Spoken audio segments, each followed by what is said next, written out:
So, Catherine, thank you very much for being with us today.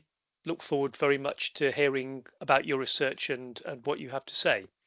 Over to you. Thank you, Ben. Thank you for the presentation. Thank you, everybody, for taking the time to listen to me today.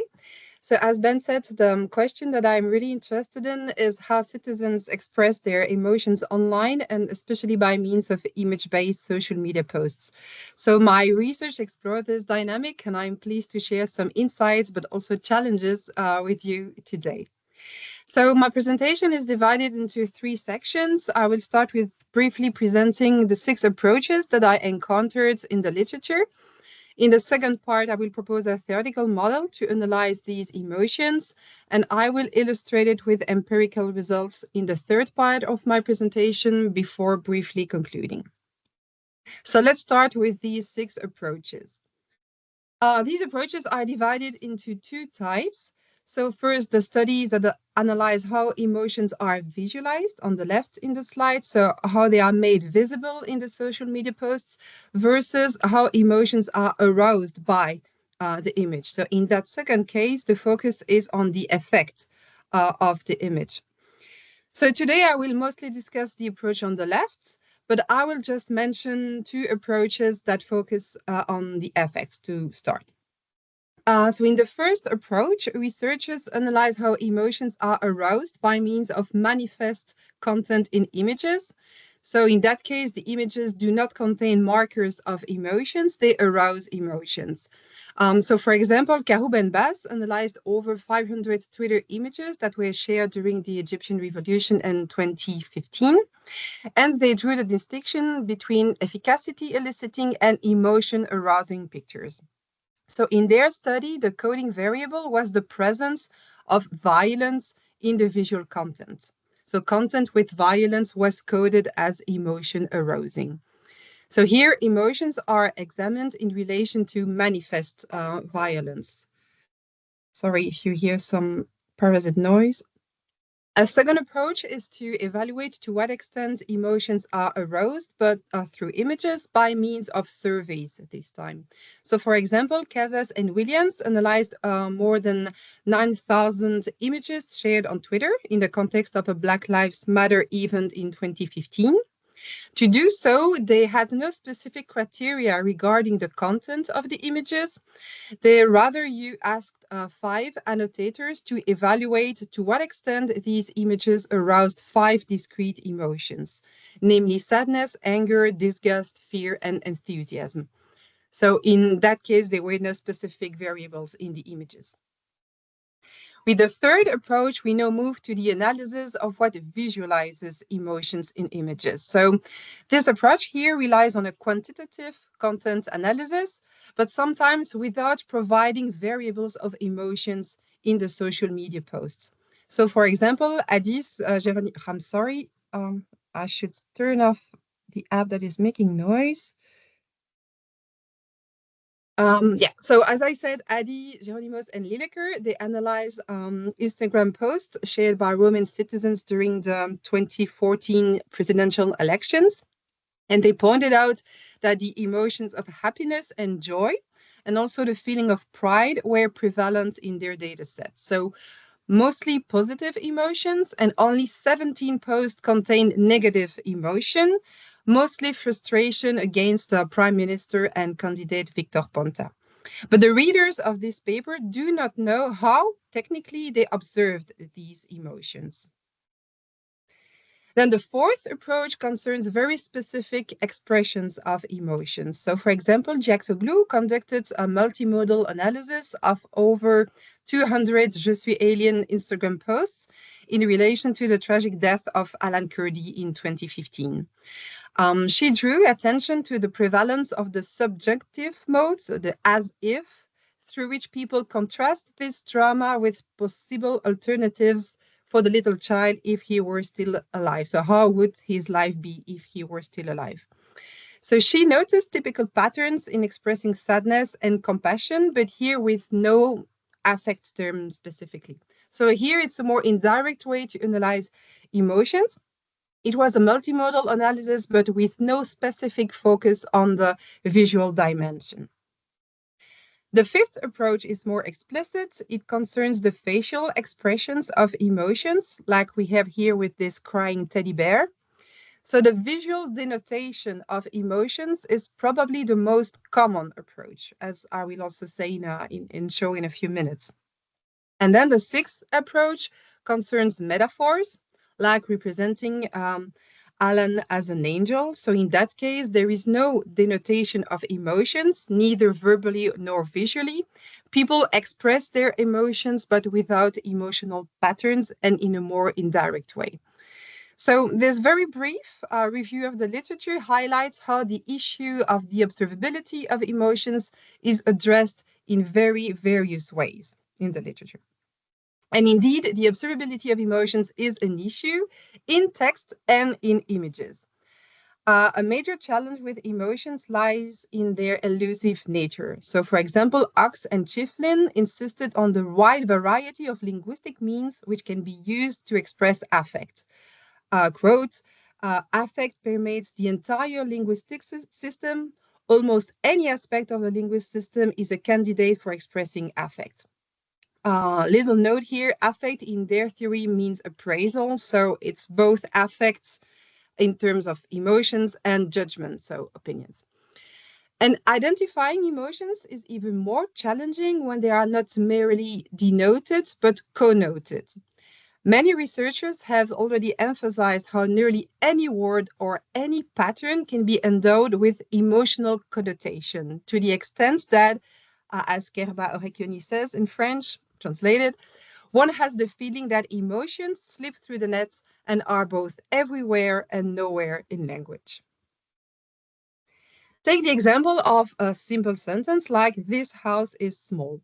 It's an example of appraisal without evaluation terms. So in that case, the speaker evaluates the house, but without any affect or judgment lexis.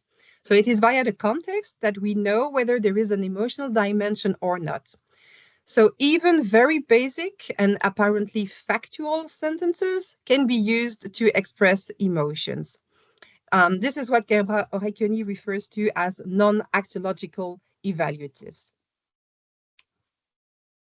So in order to propose an answer to this challenge of the observability, I based my typology on three broad modes of semiotization of emotions in discourse, which I will present now. So thematized emotions, signal-like emotions, and supported emotions. So thematized emotions are the object of discourse. That is language about emotions. So typically words like happy, heartbroken, etc. Signal-like emotions are visible in patterns that are the consequences of emotions in discourse. So it is here language as emotion. So that can be swear word, that can be exclamatory marks in written language, etc. And then we have a third level, which is supported emotions. These are frames that reflect the locutor's framing of a situation that they experience as emotional. So signal-like emotions is related to the consequences of emotions in discourse, and supported emotions are related to the causes of emotions in discourse. So that framework already exists, but it was only used for text. So I tried to see to what extent that could be applied to visual signs. And in linguistics, for the moment, these three levels are usually analyzed independently from each other as a result of different research methods. So, however, as we know, combining them is more than welcome. Like Jorgensen said, by focusing on one element, researchers are no longer studying valid communication processes, but rather disassociated parts of the whole. So this combined approach is illustrated by the picture on the right that I choose here. Like you have one glass of mixture with three layers that are best analyzed together in combination. And then I wanted to analyze social media posts. So for example, the tweet in the slide combines thematized, signal-like, and supported emotions in only a few words and one image. So the emoji consists of in visually thematized emotions. So we have this face screaming in fear. The interjection "oh ho" is related to a signal-like emotion. It's a consequences of emotion that is visible in discourse. And the sentences "what have you done?" as well as the pound is falling down are signs of supported emotions because they refer the causes of emotions. They are related to specific appraisal criteria that I will explain in a few minutes. But basically, pound is falling down is the criterion of the consequences, and what have you done is the appraisal criterion of responsibility. And then we also have Thatcher's stern facial expression. So let's start by focusing on thematized emotions. So as I've said some minutes ago, analyzing thematized emotions is the most common approach. Some researchers have already analyzed visually thematized emotions in various visual artifacts, such as the European comic books, mangas, the Bayeux tapestry, stock photographs, or screenshot from films. The focus in such studies are facial and bodily expressions that denote thematized emotions. So I suggest a list of visual patterns of thematized emotions on the right. We do not have the time to discuss this table in detail, but you can see the conventional variables regarding the eyebrows, the eyes, the mouth, etc., that could be used to identify thematized emotions. So what I would like to focus instead is on the issue of observing specific emotions in visual content. To what extent is it possible to identify specific emotions? The studies that I've just referred to, which analyze mangas, the Bayeux tapestry, etc., they do associate thematized emotions with specific emotions.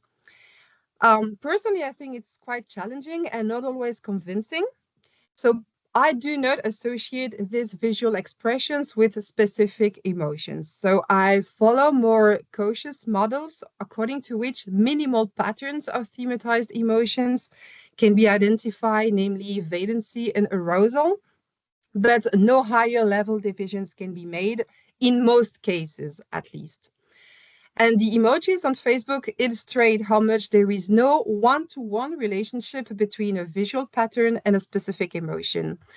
Facebook assigned the same yellow standard smiling face to 23 feelings, which are often quite semantically distant from each other. So happy, amused, but also wanted, light, comfortable, generous, free, etc.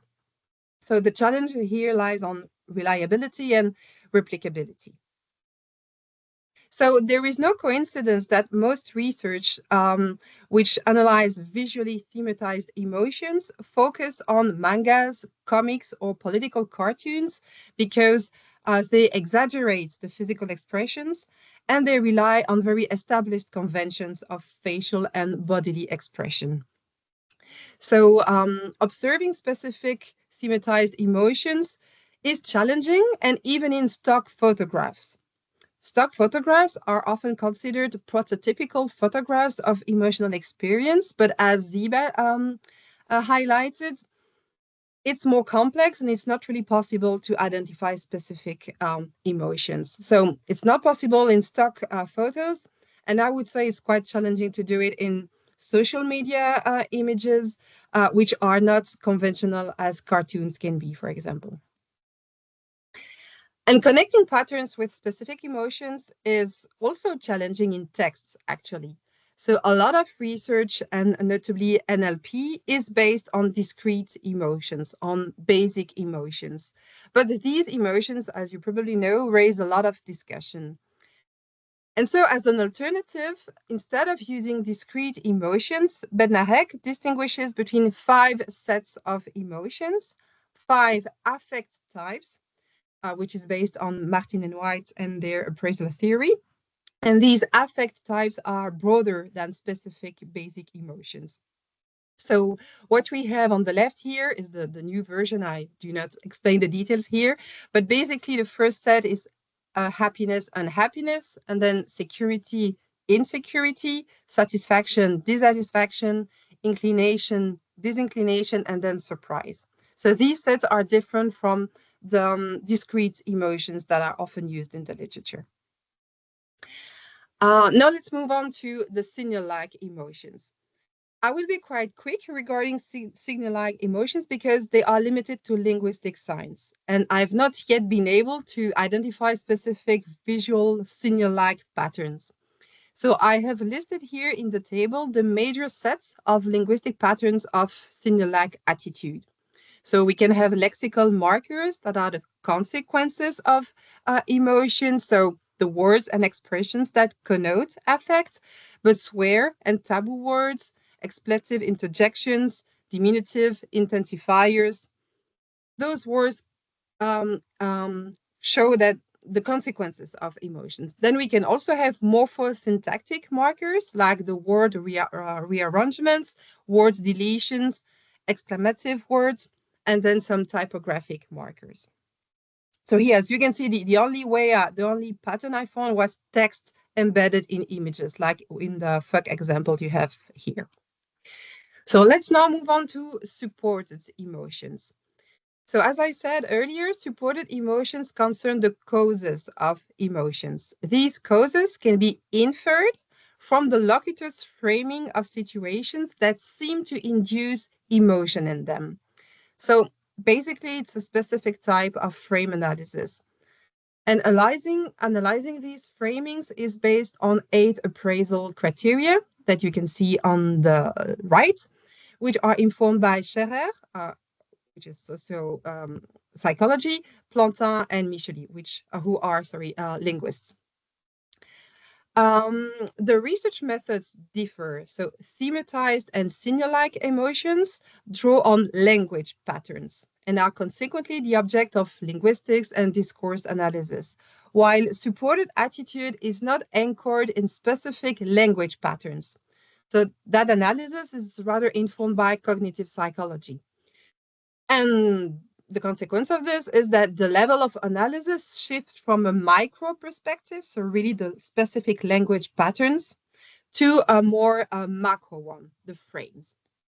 So these 8 criteria are, for example, the persons involved in the situation. So who are they and what are their role and their connections to the writer?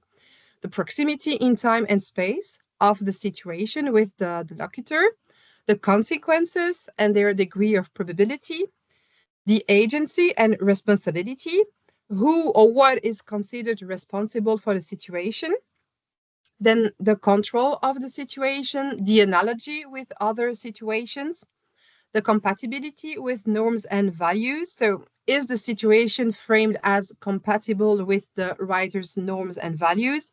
And then the 8th criterion, novelty and expectedness. So there are different typology of appraisal criteria. This is the one I constructed based on Scherer and Plantin and Michel. So now that I've explained the theory, let's illustrate this approach with a concrete empirical study that is related to Brexit. So I coded over 2,000 Brexit-related Flickr posts and 1,500 tweets. And the results that I will present here concerns the Flickr post that contained attitude. So I coded these posts based on the typology that you can see in the table on the right. So the first category relates to posts with no attitude. So no attitude means no emotion, no judgment. So no attitude in the visuals. So in the 2 examples here, emotion is only expressed via the verbal elements of the social media post, so not visually. So basically you have food and you have a cat, which is not emotional by themselves. It is the text that provides an emotional dimension to the post. So in my dataset, 45 of the visuals do not contain any marker of attitude. But that also means that 55 of the visuals do, which is quite high, actually. It means that more than the half of the visuals do contain some attitude. Then the next pattern is related to thematized emotions in pictures. Little note here, when I coded, I did not draw the distinction between the visual elements in the pictures and the verbal elements in the pictures. So, for example, here in this photo, UK tears, this is a verbal element in the picture. So I include that in the coding process. But I noticed that in the vast majority, the emotions are visually expressed in the images with visual elements, like we have here with this facial expression of the character. And mostly the facial expressions were negative in my data sets regarding Brexit. So this patterns was observed in 15% of the data set. Then a little note on judgment, just to show you another way of approaching attitude. So thematized judgment were observed in 24% of the pictures of the data set. So they include conventional or sometimes less conventional, but mostly conventional figurative language. So in my dataset, this translates into numerous visual depictings the source domains of conventional metaphors. So metaphors related to the sunset, the barrier, dark clouds, etc. So you know all the metaphors that were used to frame Brexit. And a lot of metaphors are judgment, basically. If you say that Brexit is a sunset, you are judging Brexit negatively. So here people express judgment, they do not express emotions directly. Then supported attitude was observed in 18% of the visuals. Most cases of supported attitude focus on the consequences of Brexit, like the potential cost, a rise in the cost of living, or the end of the European Union, like the example here with the 27 parachutes. So I just recreated a post based on that kind of image and then the text 27 parachutes hashtag Brexit. I like this example of the 27 parachutes because it's very minimalistic, not a lot of words, and therefore it's quite challenging. It raises the issue of deciding whether just one appraisal criterion is sufficient to consider that the situation is framed as an emotional one. So here, the only appraisal criterion that we have is the consequences, so the end of the European Union. So in my approach, I decided yes. So I decided to consider that this was enough to consider that there is supported emotion, even if I understand that other people would say no. But then if we say no, this raises the questions of the boundaries between social media posts with and social media posts without supported emotion. So in other words, what is the volume of appraisal criteria needed to be allowed to say that there is supported emotions? And this is a very challenging question. As I said, my typology is based on Michely's theory, which was purely linguistic, only linguistic elements. And he considered that to be able to infer supported emotions, we had to be able to identify one specific emotion. So this was his criterion. But of course, it was easier for him because his data set is made consists in long texts, so very long text. So of course, when you have more content, it's easier to identify specific emotions. Here, with such minimalistic social media posts, this is more challenging. And then a few words on the text. So text is dominant for sharing emotions. 43% of the text of the social media post contained thematized emotions, which also shows how the reactions were very emotional. And not only the few days after the shock of the news after Brexit, but even after some weeks, the reaction were still quite emotional. Then 28% of the text contain thematized judgment and 53 supported attitude. So only 8% of the text do not contain attitude. So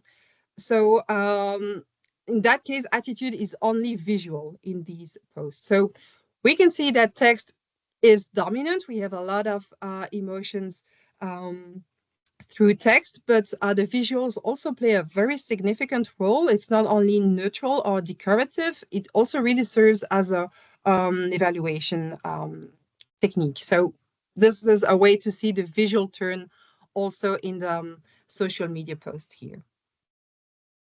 Um, Analyzing thematized, cine-like, and supported emotions is not the end of the story, of course. So other levels of analysis are possible in combination, like the types of appraisers, for example, which reveal patterns of engagement. So, I mean, to what extent the locutors leave some space for their subjectivity and for other potential voices. It is also possible to analyze these three layers of emotions in combination with the types of emotional text. So I identify 8 types of emotional text. I do not have the time to explain this typology today, but I would like to take a few seconds to mention the personal narratives. So the one in red at the very end. And so the personal narratives and the importance of the personal and the private spheres, like Papacharici highlighted in her book, for example. The example on the right does not come from social media, but from a media article related to the anniversary of the landing on the moon. And Debbie Brooke, a British citizen, wrote, I was so affected by the thought that, well, I will let you read maybe so that you don't have to hear my French accent. Yeah, just a few seconds so you can read. So I really like this example because I think it's fascinating to see how individuals frame an event from the private and the personal spheres, even when these events are so far from their own personal realities. And I will finish my presentation with a Flickr post from my dataset, which also reveals how emotions are expressed by means of thematized and supported emotions from a personal and a private angle. So here, Trixie, a sad story, another sad day, a tree that we had brought all the way from Italy when we moved into the house in 2000 has died and has to be cut down. It seems even more poignant after the disaster of the Brexit referendum. And the image is also the image from the social media post. So sad and poignant, sorry for my pronunciation, are thematized emotions. Then disaster is a thematized judgment that indirectly reveals emotions. And then we see supported emotions via the analogy between the tree and the EU-UK relationship with a focus on private and personal spheres. I'm done. I thank you for your attention. If you're interested and if you want to learn a bit more, feel free to download my book, which is open access. So that was the branding minute. Thank you for your attention. Lovely. Thank you, Catherine. Let me just stop the recording because I think it's